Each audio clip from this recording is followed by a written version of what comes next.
So in part one, we learned bomb drops, acid drops, and the easiest, most basic way possible to jump onto your board. Today, we're going to get a little bit more advanced. We're going to show you all the different grips that you should be comfortable with, and we're going to show you how to use all these new jumping on your board skills to do a bunch of new tricks. And then we're going to do something really cool. We're going to show you a bunch of flow riders from the internet that do some really crazy bomb drops. So check it out.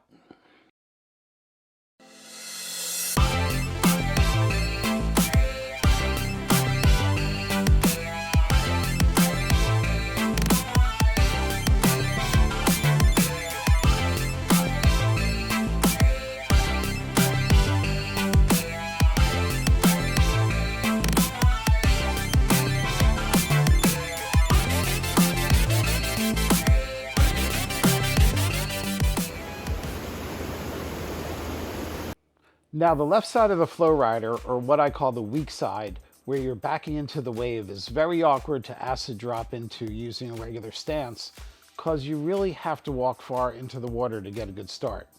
So most of the time if we're jumping into it, we'll be jumping onto our board and switch. Make sure to practice jumping onto your board and switch. You'll be using it in tons of situations as your riding progresses. We definitely need to be able to do this because when we're jumping in from the weak side of the Flowrider, then we need to do it in switch. When most people start this way, they just spin themselves around in a 180 to get back to their regular stance. But you can also use this as a great opportunity to practice your sex changes to get back to a regular stance. Landing and switch is also important because at some point you'll be jumping in from the top doing switch.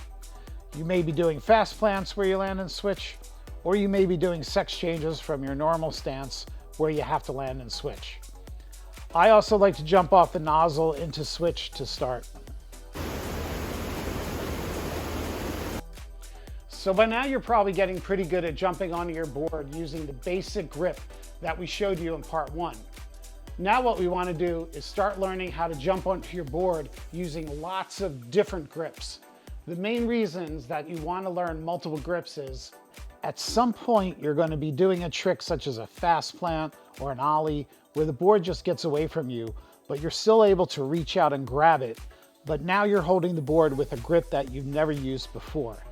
You need to be able to throw your board down and hop on it using whatever grip you're able to grab that board with. Second, every time you jump on your board using a slightly different grip, even though your body is doing the same hopping motion, it throws your balance off just slightly, and you need to learn how to adjust to that.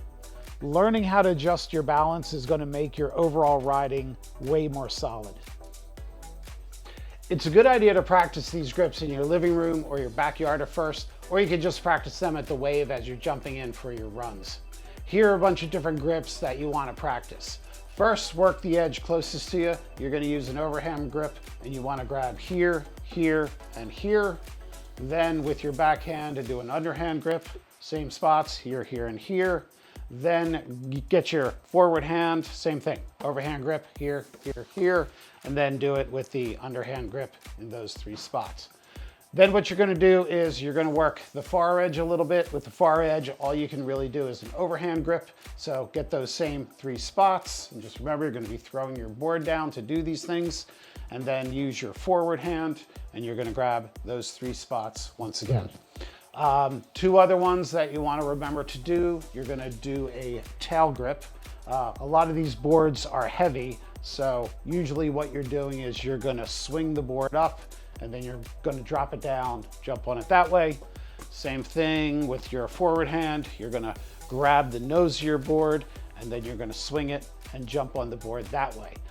Last thing to practice is a finger flip. When I do the finger flips, I grab the far edge, and what I do is I pull towards me, and then I push it down with that. So from the side, I'm grabbing that far edge, I'm pulling, I'm pushing down, and this is where I let go of it.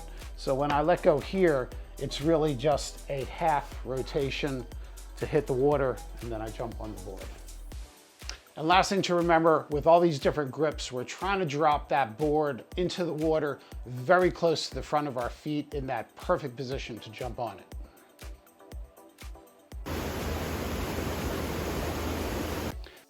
Here's a little progression tip for you. When I was really focused on improving my riding, I would try to learn or improve a skill during every flow session. So once I learned how to push myself into the wave, I stopped doing that and started practicing jumping onto the board at the start of every run. You can never get enough practice at jumping onto your board. Once I had jumping onto my board down using that basic regular grip, then I would start working on new grip variations. I would start by using a different variation every time, and I would go to every entrance point on the wave to practice it. I also used to play a little game with myself where however I picked up the board or however somebody handed the board to me, I would have to use that grip and hop back onto the board. It really prepared me for any of the out of the ordinary grip variations that came up later in my riding.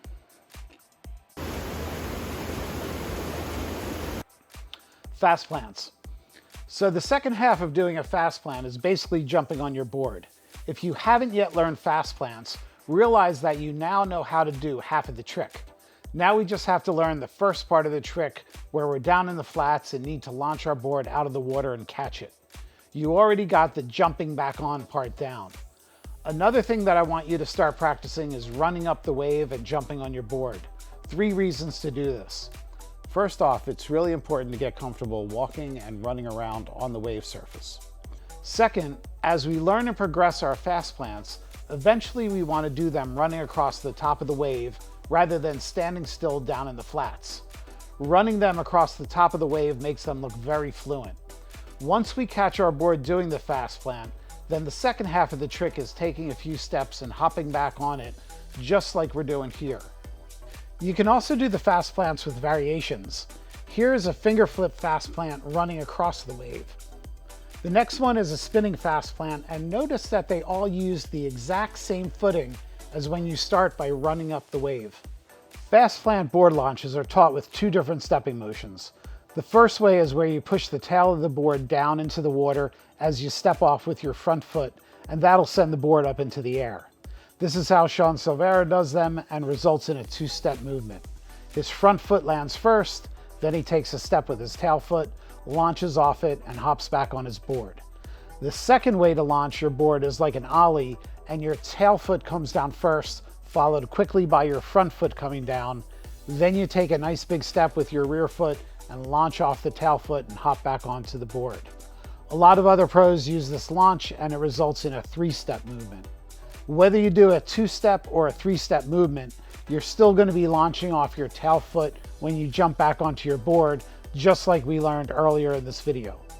All of this stuff is talked about in my fast plant video. And third, these days a lot of water parks are not allowing you to start your runs by jumping in from the top, but they do allow you to run up the wave and jump onto your board at the top. It's kind of a loophole where we can get around that rule. They may not let you jump in from the top, but you can run up to the top and you can jump in. You could do a Miller flip back in. You can do a trick that Mike Pappy does where he rides up to the top, jumps off the board onto the rail, and then jumps back in. You can also do a fast plant at the top, and there's a lot more stuff. Technically, you're not starting from the top with those. So see what they'll let you get away with at your local wave. But if they won't let you do those things, then just respect their rules.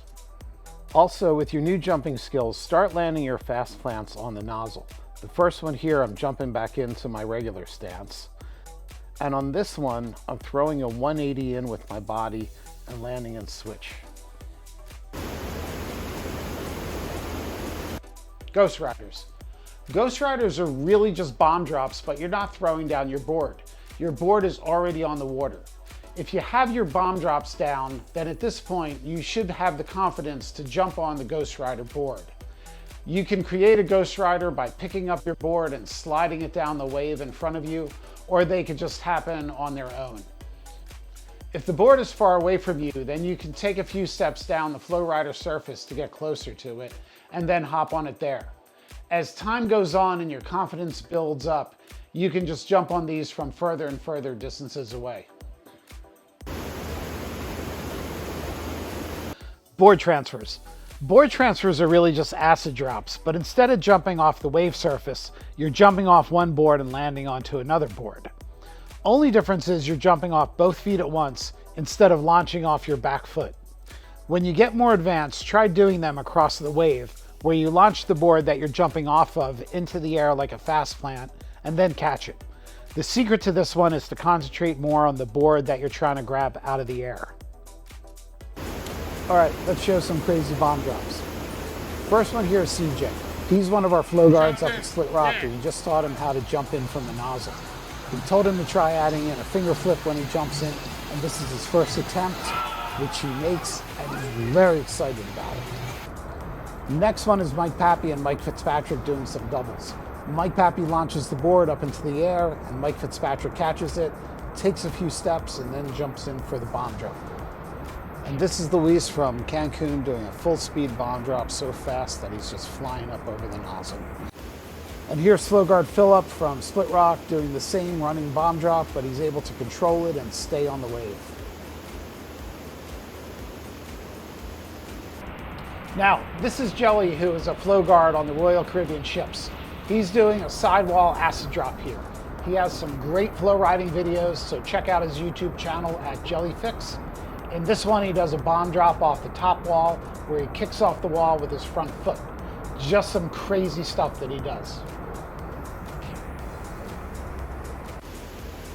And not to be outdone in the crazy department, here's Phillip again, walking out on the high sidewall and bomb dropping from there. Ooh, doesn't quite make it, but he just hopped back up and kept doing it until he finally landed it. This is Sasha, who's been posting lately a lot of amazing kickflip variations. Here she is doing a finger flip bomb drop off the top wall. Check her out at her channel at Little Dolphin 5 for some amazing kickflips. And finally, the craziest bomb drop that I've ever seen. This is Nate Murray, who works down at Margaritaville. You're not allowed to do what he's about to do, so you see him looking around, making sure that none of the managers are around.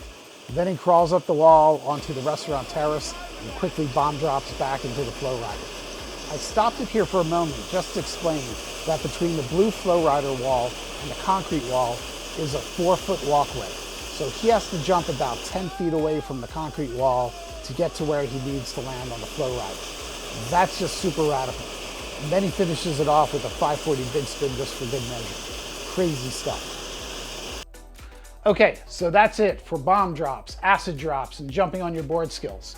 Once again, if you want to progress your riding, then you need to start jumping onto your board as much as possible and start practicing it in every situation that you can find. I can't stress that enough. Getting comfortable jumping onto your board opens up a world of new tricks and new possibilities for you. So grab your board, practice these skills in your living room or your backyard first, and then get down to your local wave and give them a try. As always, have fun. I got my buddy Troy here, who's a regular competitor in the Masters division, to take us out of here, and we'll see you on the next video.